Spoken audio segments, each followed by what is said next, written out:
I'm trying to be aware of our guests that are in, our members that are in the overflow room. That bothers me sometimes. I want you to know that I know you're there, and God bless you. There's a story told about a woman who decided that she wanted to buy a talking parrot. And so she went to the pet store and she found the parrot that she wanted, but the store manager said, well, I want to sell this parrot, but I've got to tell you in all honesty that it was owned by a sailor. And it knows a lot of profanity. Well, this woman said, don't worry, I can deal with that. I'll rehabilitate him. And so she took the parrot home. She placed the parrot in its own brand new cage. After a couple of minutes, the parrot just let loose with every curse word that you can think of and beyond that would make any sailor blush. The woman warned him not to do it, but he did it a second time. And the woman said, you better not do that. And he did it a third time. And the woman said, if I hear you blurt out any curse words again, I'm going to put you in the freezer. Well, he did it a fourth time. The woman took the bird out of the cage, put it in the freezer, waited 10 minutes, opened the freezer, took the bird out. The bird is shaking. The woman says, are you going to curse anymore? No, ma'am. But could you please tell me what that turkey said or did that's in there?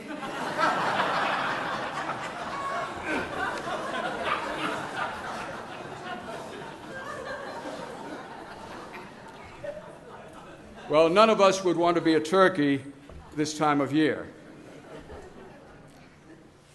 Thanksgiving is a very unique American celebration in that it reminds us to count our blessings, to be thankful. I remember that growing up, we would celebrate Thanksgiving at different homes of our relatives, and whenever we were at my uncle's house, he would offer the blessing. And it was always the same one: good food, good meat, good God, let's eat. I sensed that my family became very, very happy when I was ordained, because then I was asked to give the prayer, and I wouldn't dare say that. Robert Raines is the son of a bishop, runs a retreat center in Pennsylvania. He has written several books. In one book, he has a prayer entitled, Thank You. Thank you for wet leaves which touch me with your constant care as the seasons come and go. Thank you for wet cheeks which remind me that I must depend upon you for all that is precious to me. Thank you for life which offers me days never lived before, that I may spend and not hoard my life and choose joy over pleasure, peace before ease, truth instead of safety, and love above all. Well, those are good words, aren't they?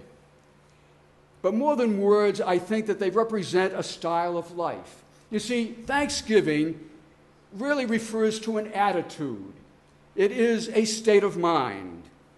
To be thankful means that we are truly grateful.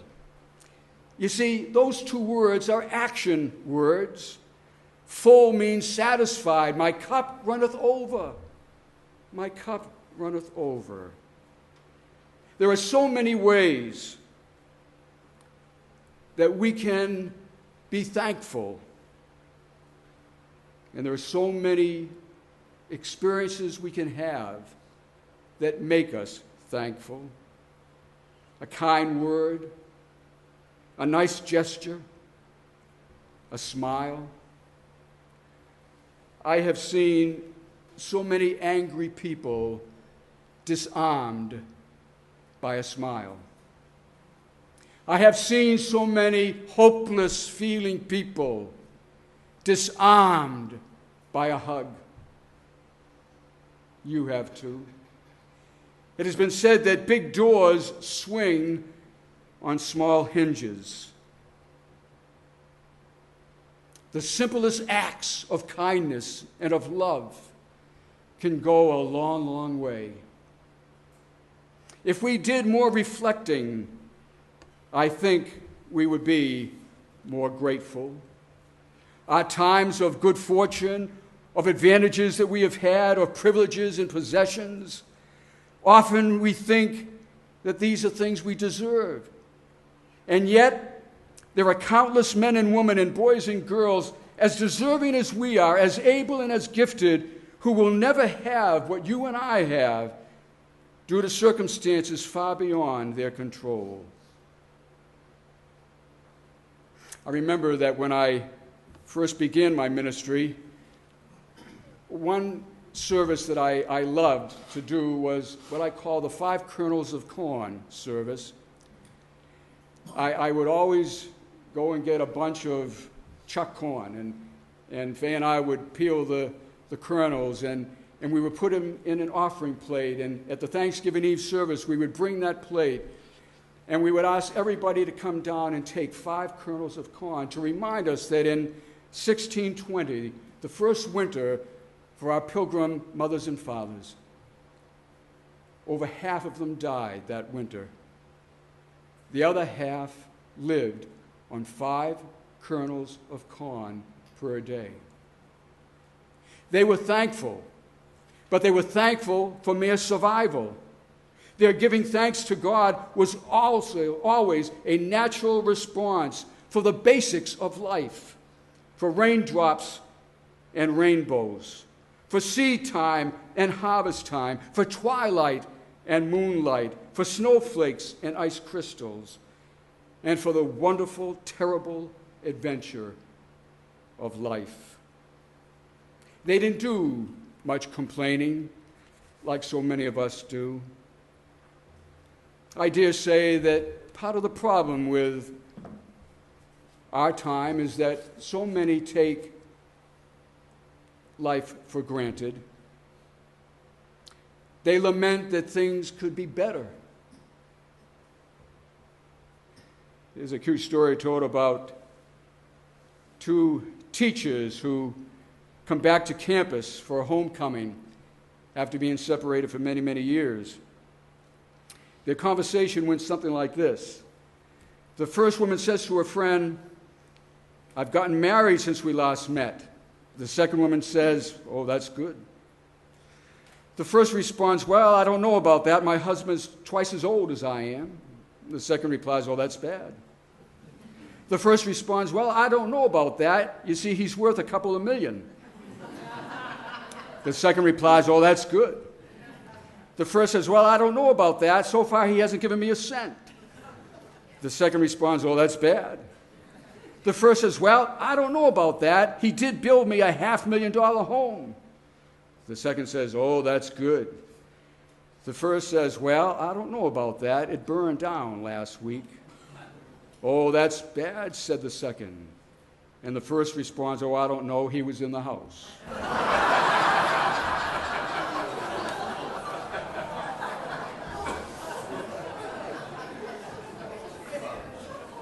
We never seem to be satisfied, do we? Within the experience of living, the injuries and the pain that we have inflicted on others or others have inflicted upon us certainly falls within the realm of thoughtlessness. In today's gospel lesson that I shared with you from Luke 17, we hear the story of the 10 lepers that come to Jesus Christ seeking to be cleansed, seeking to be made whole. And Jesus grants their request. But only one returns to show his gratitude. And the one that returns is a Samaritan, a foreigner. And Jesus says, "Were there not 10? Where are the other 9? Now, I dare say that the other 9 really appreciated what Jesus did for them. It's just that they were thoughtless. They didn't think. Do you remember Jesus on the cross when he says, Father, forgive them, for they know not what they do. So often the wounds of thoughtlessness has turned our nights into times of tears and our days into hours of despair and pain and sorrow. So often we find ourselves in unhappy and unfortunate situations, not because we plan to be there, but because we or others were thoughtless. I did not think. I did not realize. I didn't mean any harm. This is a story told about parents of a young man who was killed in Iraq. They decided to give a gift to their church in his memory. When another couple heard about it, the mother of this other soldier suggested to her husband that they do the same. But her husband said, "Well, honey, our son came home." And her response was, "Can you think of a better reason?"